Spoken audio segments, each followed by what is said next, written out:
Thank you. Thank you all so much. It is such a pleasure to be here today. And I have to thank Rich for hosting us. I have to ask, is HTC in the house? It is an honor to be standing alongside Manny. Is 32BJ in the house? And to be here alongside Nancy is Neisner in the house. And alongside Brendan, representing a labor federation of 1 million workers. It is such an honor. And I truly thank you. I would say, are you in the house? And here you are.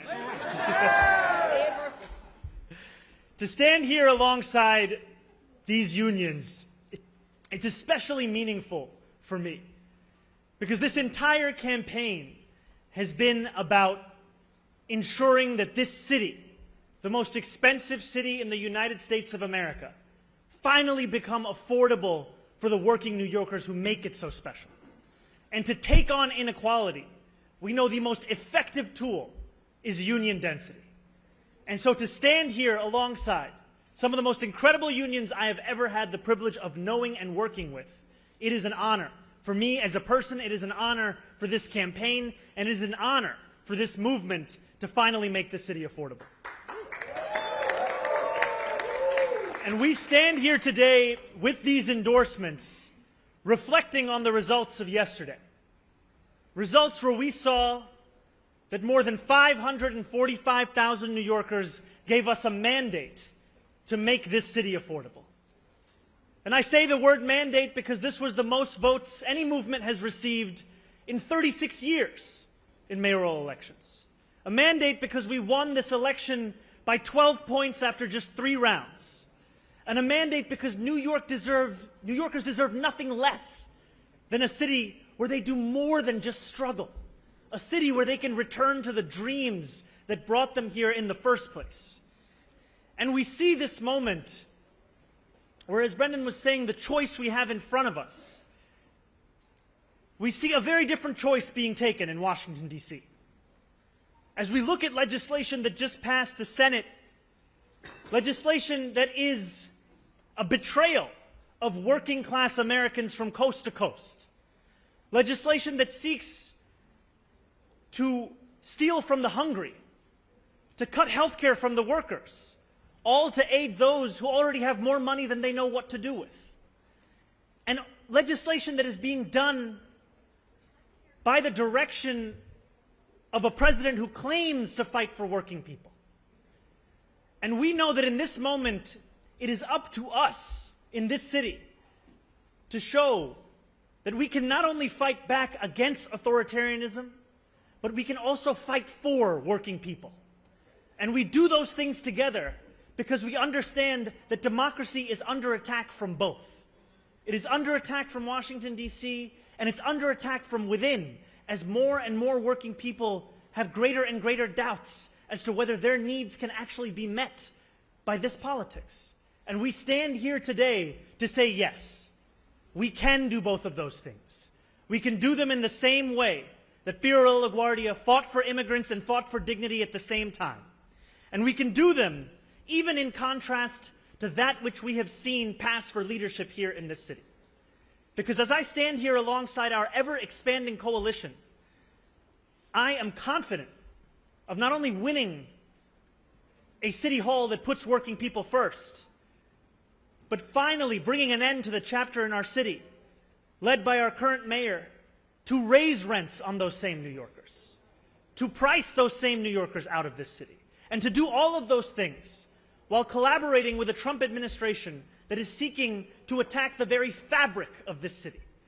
And I say that also as someone who came to this city and this country at the age of 7, who grew up in this city, who fell in love with this city, who got married in this city, who got my citizenship in this city. And those same blocks I used to love, the ones between Federal Plaza and the clerk's office, those are the same blocks now today where so many New Yorkers say goodbye to their loved ones and they don't know for how long. We are going to fight for every single one of those New Yorkers, and we are going to do so because they deserve that from their city government.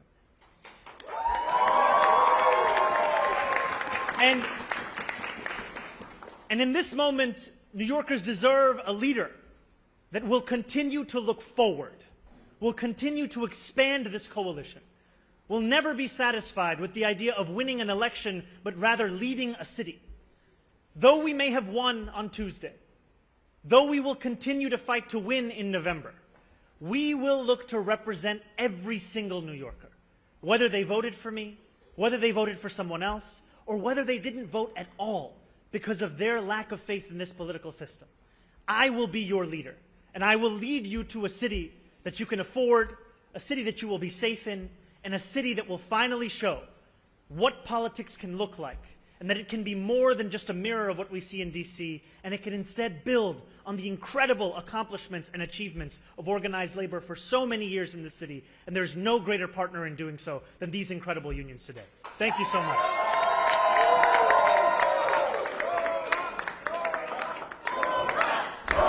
We have time for two on-topic questions. I don't think anyone can hear you. We have time for two on-topic questions. Josie?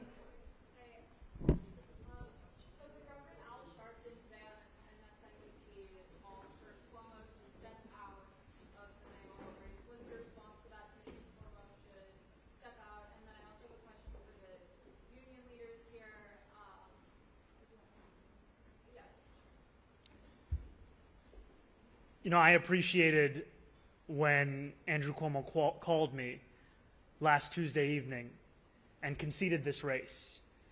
And he told me what he then shared with others, which was the campaign we had built had connected with people across this city. And I told him what I've said since, which is that I'm looking to unite this city, to unite this party, to look forward. I leave the decisions of who will or will not run up to them. But what I have appreciated is the fact that this coalition continues to expand each and every day. And it continues to reach out across the 5 boroughs to New Yorkers to make clear that this is a vision for every single person. And I'm so excited to be here with just one example of that expansion.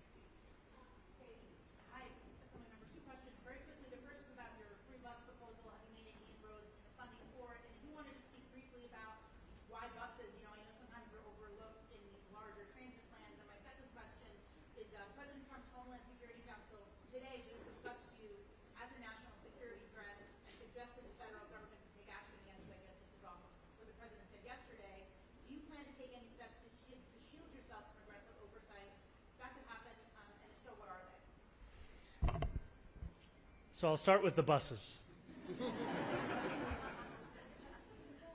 You know, a few years ago, my then Chief of Staff, now Campaign Manager, L. Bisgard Church, and I started a listening tour with transit experts, advocates, and the MTA itself. And it was in a meeting with senior officials at the MTA where someone remarked to me that if you really cared about equity, you would focus first on the buses. And it was a suggestion, and I took it to heart. Because what it spoke to is the fact that bus riders are disproportionately working class across these 5 boroughs. There are more than 1 million New Yorkers who ride them every day. And these are the slowest buses in the country. When I am late and I'm getting off of the train and I'm walking up the steps, I'm walking faster than that bus. The average speed is 8 miles an hour. In parts of Manhattan, it's lower than 6. And what New Yorkers deserve is a way to get around this city that makes sense. And they deserve a system that is reliable, that is safe, that is efficient. And as an assembly member who, alongside the Deputy Majority Leader Mike Gianaris in the state Senate, won the first fare-free bus pilot, we saw that in making a bus free, it wasn't just economic relief. It was that ridership then went up by up to 38%. It was public safety, as assaults on bus drivers went down by 38.9%. And it was also a question of the environmental impacts, as 11% of new riders got out of a car or a taxi and got onto the bus. One of the many things that makes me proud to be a New Yorker is public transit. And as I speak to New Yorkers across the 5 boroughs, I hear their desire for world-class public transit. And to make a bus free is to take one significant step towards that. And I'm excited to work with Governor Hochul, who has been laser-focused on the question of affordability, and with the MTA in identifying the revenue that will pay for this, and in actually bringing it into effect such that every New Yorker can benefit from what we already saw those 5 routes bring about. Yesterday, Donald Trump said that I should be arrested. He said that I should be deported. he said that I should be denaturalized. And he said those things about me, someone who stands to be the first immigrant mayor of this city in generations, someone who would also be the first Muslim and the first South Asian mayor in this city's history. Less so because of who I am, because of where I come from, because of how I look or how I speak, and more so because he wants to distract from what I fight for. I fight for working people. I fight for the very people that have been priced out of this city, and I fight for the same people that he said he was fighting for. This is the same president who ran on a campaign of cheaper groceries, who ran on a campaign about easing a suffocating cost of living crisis. And ultimately, it is easier for him to fan the flames of division than to acknowledge the ways in which he has betrayed those working class Americans, not just in this city, but across this country, and the ways in which he continues to betray them. Because we know that he would rather speak about me than speak about the legislation that he is shepherding through Washington, D.C.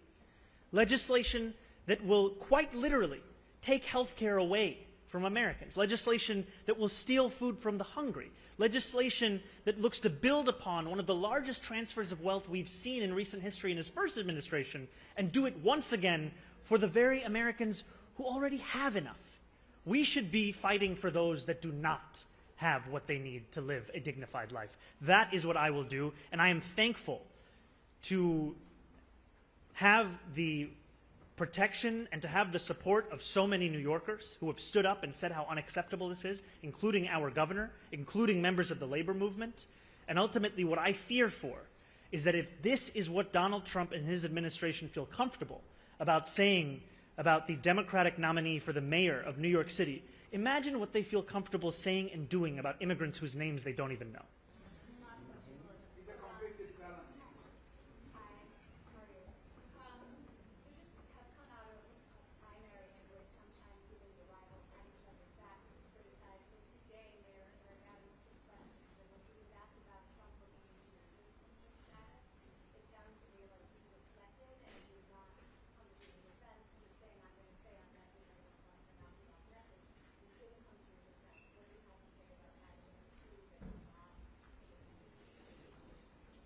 It's both unsurprising and quite sad to see the mayor of this city,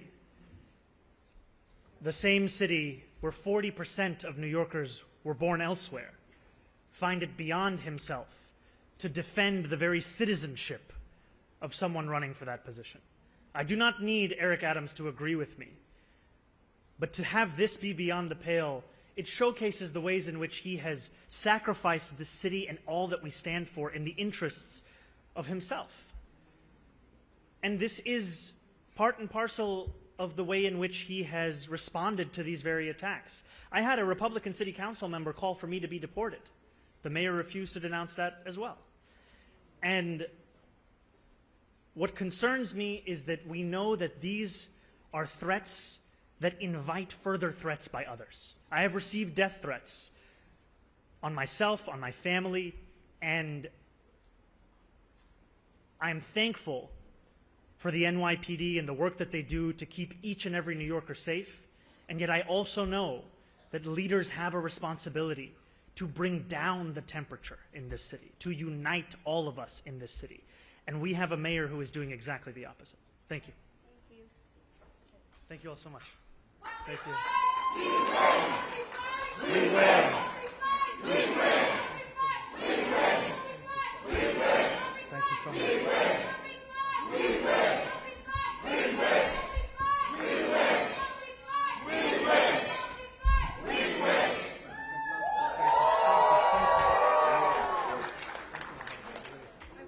Let's get a photo. We can get a photo.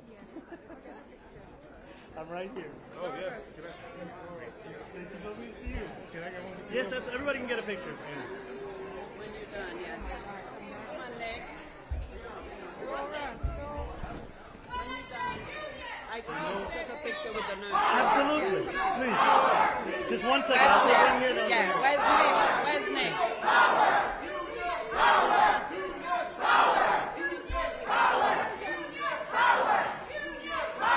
Thank you so much, Nancy. Thank you. Sorry.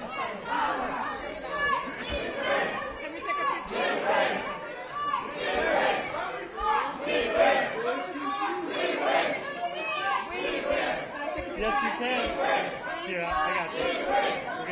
like this. We gotta reverse this. Okay. No worries, I got you. There we go. You're very welcome, man. Thank you very much.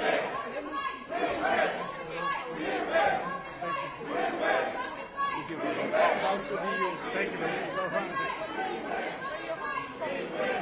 CB2.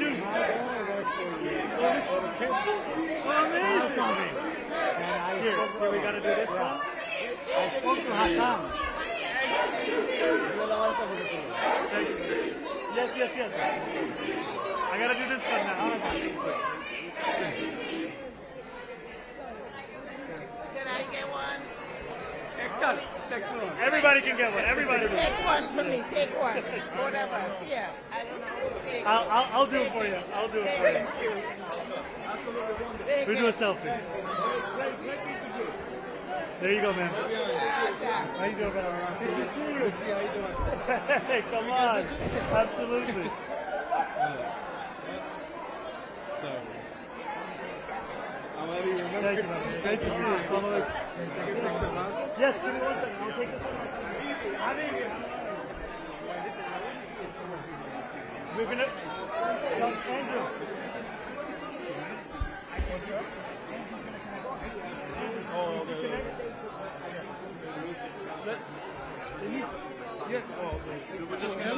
We're just gonna.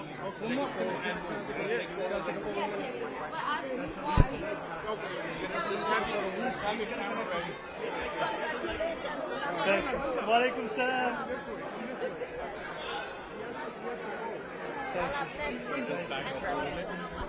Thank you. Okay. Hey, how's it going, guys? I'll be back. Let's make a quick photo together, all of us. There we go. Do you mind if we take a photo for the union? 32 BJ? Here we go. I'll take it for you. There you go. Thank you so much. You gave me the card in March. Yes.